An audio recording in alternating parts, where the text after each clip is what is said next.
इस साल कुंभ मेला 13 जनवरी से शुरू हो चुका है। कुंभ के दौरान ही नागा साधु आकर्षण का केंद्र होते हैं। यहाँ बड़ी संख्या में नागा साधु नजर आते हैं, लेकिन मेले के बाद ये साधु कहीं नजर नहीं आते। फिर ये जाते कहाँ हैं? कहाँ गायब हो जाते हैं? लाखों नागा साधु बिना किसी गाड़ी का इस्तेमाल किए लोगों की नजरों में आए बिना ही कुंभ पहुंचते हैं। ऐसे में माना जाता है कि वो हिमालय में रहते हैं और सिर्फ कुंभ मेले में ही आम लोगों के बीच दिखाई देते हैं। कुंभ में दो सबसे बड़े नागा अखाड़े वाराणसी में महापरिनिर्वाण अखाड़ा और इसके साथ ही पंचदशनाम जूना अखाड़ा है।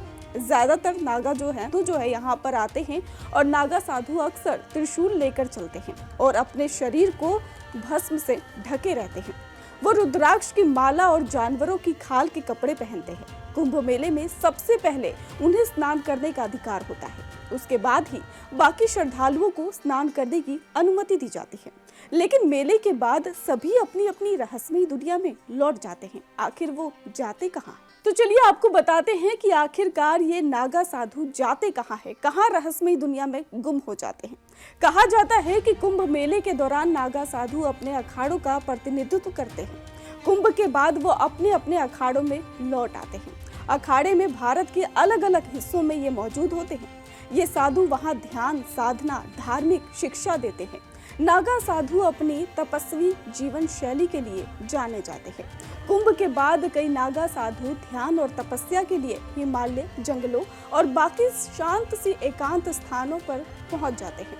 वे कठोर तपस्या और ध्यान में समय बिताते हैं, जो उनके आत्मा के विकास और आध्यात्मिक अभ्यास के लिए काफी अहम माना जाता है। वो सार्वजनिक तौर पर तभी सबके सामने आते हैं जब कुंभ मेला या अन्य धार्मिक आयोजन होते हैं। कुछ नागा साधु काशी, हरिद्वार, ऋषिकेश, उज्जैन या प्रयागराज जैसे प्रसिद्ध तीर्थ स्थलों पर भी रहते हैं। ये स्थान उनके लिए धार्मिक और सामाजिक गतिविधियों के केंद्र हैं। नागा साधु बनने या नए नागा साधुओं को दीक्षा देने का काम प्रयाग, नासिक, हरिद्वार और उज्जैन में कुंभ में ही होता है। लेकिन इन्हें अलग अलग नागा कहा जाता है। जैसे प्रयाग में दीक्षा देने वाले नागा साधु को राजेश्वर कहा जाता है। उज्जैन में दीक्षा लेने वाले को खूनी नागा साधु कहा जाता है और हरिद्वार में दीक्षा लेने वाले को बर्फानी नागा साधु कहा जाता है। इसके साथ ही नासिक में दीक्षा लेने वाले को बर्फानी और खिचड़िया नागा साधु भी कहा जाता है। अगर इनकी धार्मिक यात्राएं की बात करें तो ये धार्मिक यात्राएं करते हैं। नागा साधु पूरे भारत में ही धार्मिक यात्राएं भी करते हैं। वो अलग अलग मंदिरों, धार्मिक स्थलों पर जाकर और धार्मिक आयोजनों में भाग लेकर अपनी उपस्थिति को दर्ज करवाते हैं।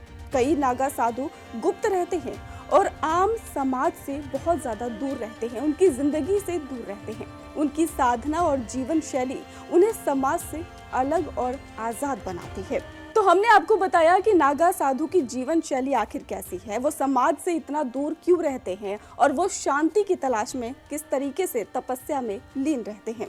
धन्यवाद।